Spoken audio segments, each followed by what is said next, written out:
Hi, I'm going to take you on a journey today, a very specific journey alongside a beautiful orchard with a goal to empower you with a broad but practical understanding of Kabbalah or Kabbalah. We're going to climb up a little hill just outside this orchard while we talk about what Kabbalah is and who should explore it. And from our viewpoint up on the hill, we'll look back down at where Kabbalah came from and how it developed, the different expressions or species of trees that are planted in the orchard, and the names of great teachers and key texts. If things are going well, we'll come down from the little hill and take a few steps into the orchard, staying on the path, and make our way near enough to one of the oldest, largest trees so that we can take a look at its branches, leaves, and fruits by exploring the most important concepts of Kabbalah, how to use them, and what they're even for. It's a big orchard, so we're not going to be able to explore everything today, but I'm going to put together some links to other resources that I'll list in the description of this video, and I plan to post future videos on this channel exploring many of these topics in greater depth. But I'd recommend for now that you stay focused on what I'm presenting in just this video rather than wandering off alone or getting lost, because if you miss a turn or take a wrong step, you might not be able to find your way back to the gate. Oh yes, there's a gate. We'll talk about that soon, but first, I need to say a few words about Judaism and introduce myself. Judaism is unique for being not only a religion, but also a tribe or ethnic group with a distinct cultural heritage, but also, perhaps oddly, one which has allowed certain newcomers to join with them since at least the late biblical period. A literary example of this is the character Ruth from the Book of Ruth. Whenever an adult's conversion to Judaism is ratified before a rabbinic court, they become as much a Jew as any other member of the tribe. Today, someone born a Jew could be raised in the religion, or raised without any religion at all. Or they could reject religion altogether and become a secular Jew, or convert to another religion, and yet all of these remain a Jew by ethnicity. My name is Jeff Day, and I fit into none of the categories I've just named. While I've long felt the desire to convert, my beliefs regarding God and the Torah aren't literal enough to agree to observe the 613 mitzvot, or commandments, as required for conversion. And while there are plenty of Jews who do not themselves hold to such a literal belief of these things, I don't see an honest way to join the tribe without it. So I remain an interested ally and friend of the Jews. The Bible would say, I'm a sojourner in their land. But while I am not a Jew, I've studied Kabbalah for over 15 years. I took my first Kabbalah class in 2006 from Rabbi Jonathan Seidel, and have studied with him on and off throughout the years. To this day, I consider him to be my rabbi, though I've had other teachers as well. Kabbalah is a massive subject, and it took me more than 12 years to reach a point where I went from merely a student of Kabbalah to seeing myself as a Kabbalist. Along with Kabbalah, I've also studied Western esoteric and occult traditions generally, but my inclination has always been towards sociological and psychological interpretations rather than the supernatural. I am also a very active Freemason, and while Freemasonry is not a religion, most of its rituals are based on the building of King Solomon's Temple in Jerusalem, and it figures deeply into my studies and devotions. I've been ordained into several orders of priesthood over the years, and am an active spiritual teacher, primarily working one-on-one with serious students, but also engaging in writing, visual art, and music. My own personal religion is the result of a series of spiritual awakenings occurring between 2008 and the present time, accented by what I would describe as significant theophanies and epiphanies beginning in 2018. My current beliefs and practices are somewhat akin to Taoism and transcendental meditation, but today's subject is Kabbalah, and I will be presenting this subject to the best of my ability within a traditional Jewish perspective. I'll do my best to call out any of my own original ideas or personal interpretations as such, to help you know exactly what you are receiving.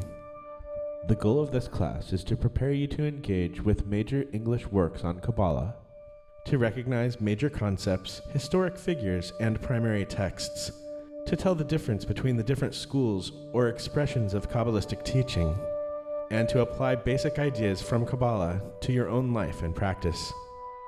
This class is divided into 3 sections. The first defines what constitutes Kabbalah, who should engage in it, and enumerates some prerequisites to its proper understanding.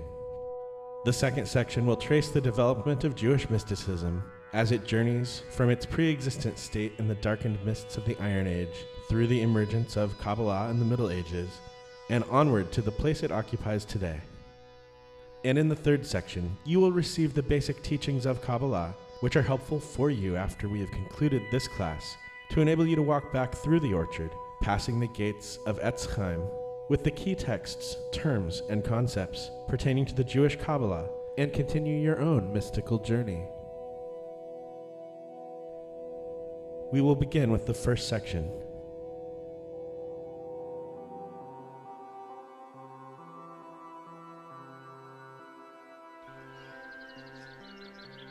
Whether you pronounce it Kabbalah or Kabbalah, either way is fine. It is a Hebrew word which literally means receiving, reception, or tradition. This is why a large part of this introductory course is devoted to history. Kabbalah is deeply concerned with what is received, how it is used and passed forward, and to really understand its purpose and to see where its trajectory could lead, you'll need to know something of this history. The word Kabbalah, however, has taken on a new sense in modern Hebrew, and it is now always understood to refer to the particular esoteric branch of Jewish mysticism that is the subject of this course, and which includes foundational and ongoing mystical interpretation of the Hebrew Bible. To further explore this definition of Kabbalah, let's quickly establish working definitions for the terms esoteric, mysticism, and the Hebrew Bible. Esoteric means hidden or obscure, and only understood or intended to be understood by a small number of people. Mysticism is a belief in the possibility of union with or absorption into God by means of contemplation or self-surrender. Also, a belief in or devotion to the spiritual apprehension of truths which are inaccessible to the intellect. The Hebrew Bible is a collection of books variously written between 1200 and 100 BCE and arranged in its current form around 200 CE. It is mostly Hebrew, with the exception of some parts of Daniel and Ezra, which were written in Aramaic. The Hebrew name for the Bible is the Tanakh. This is an acronym for Torah, Nevi'im, Ketuvim, Tav, Nun, Kaf, Tanakh. We'll be speaking in more detail about Torah and Nevi'im, so let's quickly get the third grouping out of the way. Ketuvim. It means writings and serves as a catch-all for poetry and prose such as Psalms and Proverbs, as well as any literature that doesn't fit into the other 2 categories. Torah, which means instruction, teaching, or law, is a term which usually refers to the first 5 books of the Bible, but it can also be used to more broadly describe the totality of Jewish learning, culture, and practice. When used in this sense, it is often designated as the oral Torah, and the traditional belief is that these teachings and customs were also passed down from God to Moses on Mount Sinai, from thence to the children of Israel, and taught to succeeding generations on to the present day. A more liberal view is that the oral Torah represents traditions which developed out of the earliest cultural identity of the Jewish people, continuing to be developed, revised, and expanded in an unbroken chain down to the present. We will be examining statements made by a few rabbis, so I should also define this term. A rabbi is an ordained teacher and scholar of Jewish legal precedent, a title that came into use just after the destruction of the Second Temple in 70 CE. We will focus more properly on history in the next section. but we need just a bit of it here for context. In the early part of the 12th century of the Common Era, Kabbalah as an identifiable tradition emerged out of the prior forms of Jewish mysticism, which had already been developing and transforming for more than 2,000 years. As Kabbalah gained in popularity, it fell under the purview of the rabbis because of their role in the community to determine its proper place within Jewish law. Rabbis over the ages, from the esteemed 12th century philosopher Maimonides to the 17th century Talmudist and Kabbalist Shabtai HaKohen, have given qualifications and cautions regarding who should study Kabbalah. You may have heard, for example, that you cannot begin to study Kabbalah unless you're a Jewish male over 40 years old, married, with 2 children, and well studied in the Torah and the Talmud. While these qualifications have at times been construed as prohibitions, they were not originally intended to be absolute laws, and it turns out that many important historic Kabbalists never even met those requirements themselves. Shmuel Eliyahu, the current chief rabbi of Tzfad, Israel, has said, and I quote, "I believe that the study of the Zohar by Gentiles, as in the common phenomenon we see today with Gentile musicians and entertainers studying Kabbalah, is a positive phenomenon, as long as it is done in the right way." End quote. Think for a moment. Who is the most famous Kabbalist today? Did you think of Madonna, or perhaps another celebrity such as Ariana Grande, Ashton Kutcher, or Britney Spears? Later in this course, we will discuss why Kabbalah has become so popular among celebrities.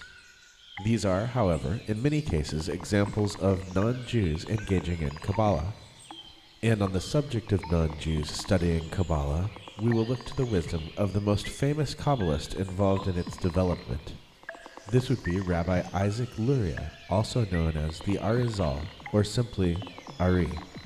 Rabbi Yehuda Shurpen of the Chabad Lubavitch movement, the most well-known Orthodox Hasidic Jewish community in the world, quotes the Ari's teaching that although in previous generations the teachings of Kabbalah were kept hidden and were studied only by a select few, today not only are we permitted to learn Kabbalah, but we also have a responsibility to spread and teach it.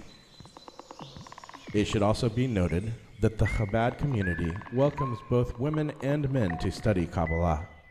And looking across the entire range of the Orthodox, Reform, Reconstructionist, and Renewal Jewish movements, there is plenty of space for men, women, and non-binary people to study Kabbalah. But in spite of this openness, some types of qualifications and cautions are still warranted. For instance, it is important to have a certain level of spiritual maturity, to have a sufficient understanding of the Torah, and to have a familiarity with Jewish culture and practice. I know I can't fit all of Judaism into a couple of short lists, but I've gone ahead and tried, so that you can get some idea of how much you already know, and perhaps a few ideas of what to research to begin broadening your knowledge base.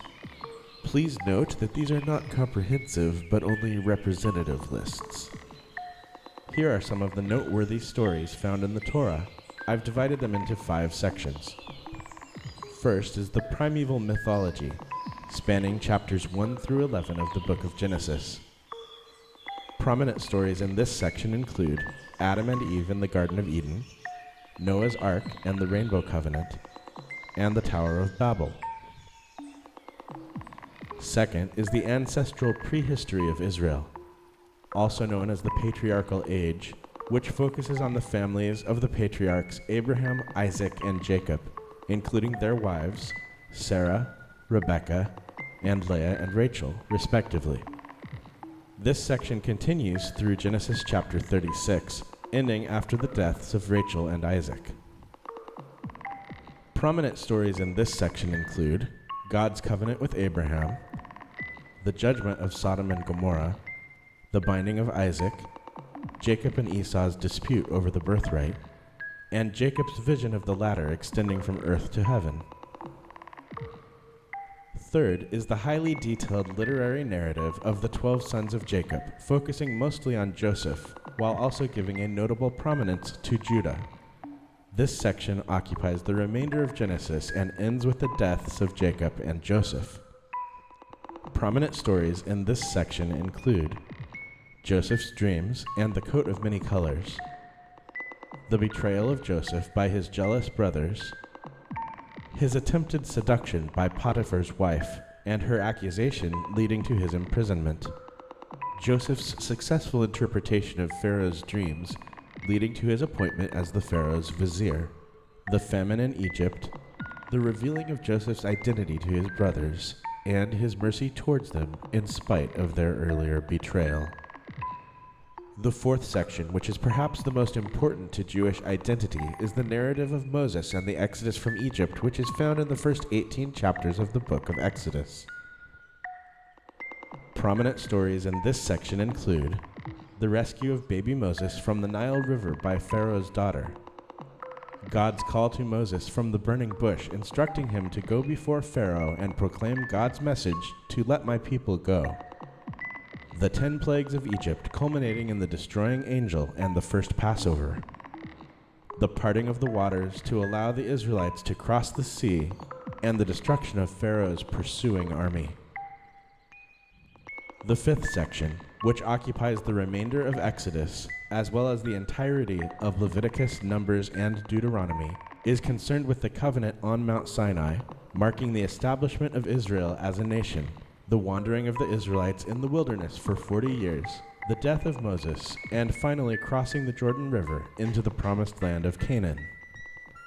Prominent stories in this section include being fed miraculously by manna and quail, water coming forth from the split rock at Horeb, Moses' journey up Mount Sinai to speak with God and receive the stone tablets containing the 10 Commandments, the Israelites worshiping the golden calf, and Moses breaking the tablets of the law, Moses returning up the mountain to receive new tablets, and the establishment of the tabernacle and the priesthood.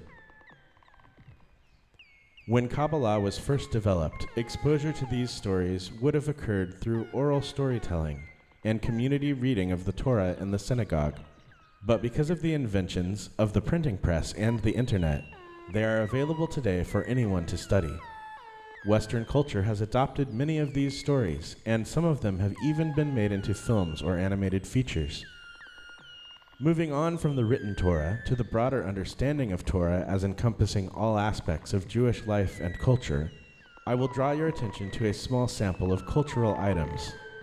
There are a number of distinctly Jewish holidays and other observances, the first of which would be the Amidah, the standing prayer, which is recited 3 times during weekday services and 4 times on Shabbat and on Jewish holidays. While it is most frequently performed communally as part of the synagogue service, it can also be said privately outside of the synagogue, with certain omissions if there are not enough present to form a prayer quorum, which is also referred to as a minyan. The next observance would be Shabbat, which occurs weekly from sundown on Friday until sundown on Saturday. It begins with candle lighting, prayers, singing, the Kiddush blessing over wine, ritual hand washing, the Hamotzi blessing over challah, a meal, sharing thoughts on the Torah, and reciting grace after meals. It continues as a time of rest in which no work is done until the next sunset. In the symbolic language of this observance, the Shabbat is welcomed as a bride and a queen, and the table should be set appropriately for such an occasion. As you will see later in this course, this symbolism is an essential part of Kabbalah. Rosh Chodesh is a minor holiday in which the beginning of each lunar month is declared along with the observance of the new moon. In some communities, women refrain from work on this day, particularly from weaving, spinning, and sewing, the skills that contributed to the building of the tabernacle. There are also several holidays or festivals which occur once per year. I will not go into detail on all of them at this time, but I will list a few. Rosh Hashanah, the Jewish New Year. Yom Kippur, the Day of Atonement. Sukkot, the Feast of Booths, which lasts for 7 or 8 days. Hanukkah, the Feast of Dedication or Festival of Lights, which lasts for 8 days. Tu B'Shavat, the New Year for trees, the Jewish equivalent of Arbor Day. Purim, a celebration of the deliverance from Haman as described in the book of Esther. Pesach, the festival of unleavened bread, in commemoration of the Passover, a celebration of freedom and new life, which lasts for 7 or 8 days. There are also major life events such as bat and bar mitzvahs, the coming of age ceremonies for young women and young men respectively, and unique Jewish customs surrounding births, weddings, and funerals.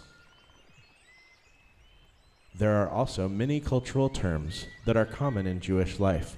A few examples include halakha, referring to Jewish law and jurisprudence; kashrut, referring to the collection of dietary laws; minyan, referring to a prayer quorum; mezuzot, the scrolls containing certain verses from Deuteronomy that are placed in small boxes and affixed to the doorposts of homes;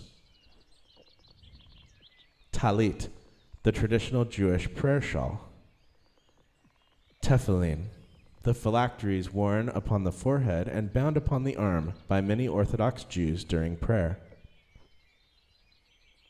kippot, referring to head coverings worn by Jewish men; challah, the traditional braided bread for Shabbat; matzah, the unleavened bread used during Passover; and hamantashen, the filled triangular pastries eaten on Purim. As you may have noticed, many of these terms are Hebrew words. As you pursue Kabbalah, you will eventually want to learn to recognize the Hebrew alphabet, and you may want to learn to recite simple prayers, songs, or verses, to sound out words, and use a Hebrew dictionary to begin to read the language. The summary of the Torah stories, the list of holidays and observances, and cultural terminology covered so far is all just to give you an idea of how familiar you are with Jewish culture. If you want a good chance to understand what Kabbalists are talking about, you might need to know some of these things. So if you continue to study Kabbalah beyond this class, you'll want to keep learning more about the culture too. I'm not asking you to learn these because challah bread is more holy or inspired than Wonder Bread. I mean, it is. But as with the study of any ancient literature, you would want to know the historic and literary context of a passage in order to understand the subtleties of its meaning. Jewish life is the context of the oral Torah. It is true that you can take the ideas of Kabbalah and apply them to other types of life, but you'll need some context first to make sure that you have the right idea. I also want to be clear that this isn't the only way to do mysticism. Ideas from other traditions can be good, but without these roots, they aren't Kabbalah, because it's a living tradition passed down and developed. It can have things added to it or removed from it, but to grow in that orchard down there, it has to have roots. Hey, look, we've made it to the top of the hill. You should now have a pretty good idea of how prepared you are to study Kabbalah. This concludes the first section of Kabbalah, Alef to Tav. In the second section of this course, from our new vantage point, we will take a bird's eye view of the origins, history, and development of Jewish mysticism and Kabbalah. If you've found this series useful so far, please like, subscribe, ring the bell, and don't forget to explore the resources provided in the description for this video. I will also do my best to respond in a useful manner to any comments, questions, and criticisms in the comments below. I hope we can continue our journey together in the next video, Kabbalah, Alef to Tav, Section 2.